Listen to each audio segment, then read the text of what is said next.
Escuchemos la palabra de Dios para hoy en los textos en contexto con el Padre José Antonio Chavarría. Bienvenidos a los textos en contexto. Hoy es viernes 1 de agosto. Iniciamos el mes dedicado al matrimonio y la familia. Queremos encomendar a todas las familias en las manos amorosas de nuestro Padre, en el corazón sagrado de Jesucristo nuestro Señor. Hoy también celebramos una memoria obligatoria muy bonita, San Alfonso María de Ligorio. Nos encomendamos a su intercesión. Pongámonos en las manos del Señor. Padre bueno, Padre amoroso, Padre que nos amas y a quien amamos, regálanos el Espíritu Santo para que seamos capaces de abrirnos, atentos a la escucha de la palabra y encarnándola, podamos ser testigos de tu Hijo en el mundo. Amén.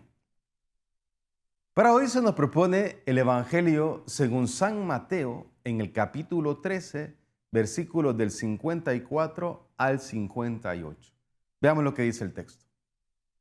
En aquel tiempo Jesús llegó a su tierra y se puso a enseñar a la gente en la sinagoga, de tal forma que todos estaban asombrados y se preguntaban: ¿de dónde ha sacado esa sabiduría y esos poderes milagrosos? ¿Acaso no es el hijo del carpintero? ¿No se llama María su madre? ¿Y no son sus hermanos Santiago, José, Simón y Judas? ¿Que no viven entre nosotros todas sus hermanas? ¿De dónde pues ha sacado todas estas cosas? Y se negaban a creer en él. Entonces Jesús les dijo: un profeta no es despreciado más que en su propia patria y en su casa. Y no hizo muchos milagros allí por la incredulidad de ellos. Palabra del Señor. Hay muchas cosas que podríamos contextualizar en este texto que nos propone hoy el evangelista Mateo. Una de ellas que me parece importante, que a veces pasamos desapercibida, porque no coincide con nuestro pensamiento, sobre todo litúrgico. Para nosotros existen infinidad de templos en el mundo donde se realiza o se celebran los sacramentos. Celebramos los sacramentos. Son lugares de culto. Ahí se realiza el sacrificio de la Eucaristía. Sin embargo, en la época de Jesús no funcionaba igual. En cada comunidad, en las diferentes comunidades, lo que habían eran sinagogas, que eran lugares de aprendizaje, lectura, oración con la Torá, es decir, con la palabra, con la Torá, con la ley. Pero solo existía un templo para el sacrificio, que era el templo de Jerusalén. Quiero aprovechar ahora para que esta idea se vaya cada vez clarificando y nos vayamos identificando con esto cuando leemos los textos. Porque habían muchas sinagogas, pero solo un templo. Por eso es importante diferenciar. Aquí Jesús llega a una sinagoga de su tierra, donde él vivía, donde lo conocían. En ese contexto, dice el Evangelio, que no es posible hacer obras, milagros.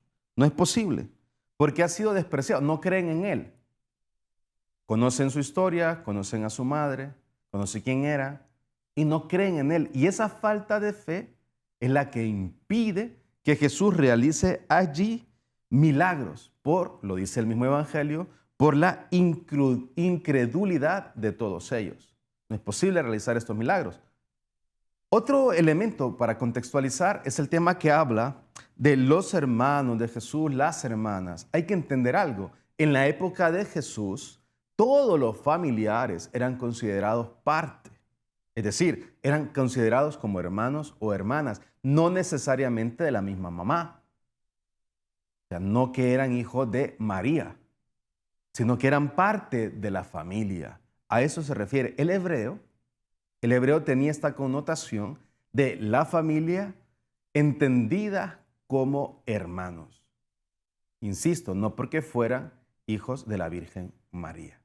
Pero lo importante, o lo que podríamos destacar para hoy, para nuestra reflexión, es: creemos nosotros en el Señor, porque ellos cercanos, que lo conocían, No creían verdaderamente en Él, por eso no pudieron ver los milagros. Puede ser que nosotros, aunque tenemos un cierto seguimiento de Jesús, verdaderamente no estamos convencidos de que Él sea el Señor y que tiene poder.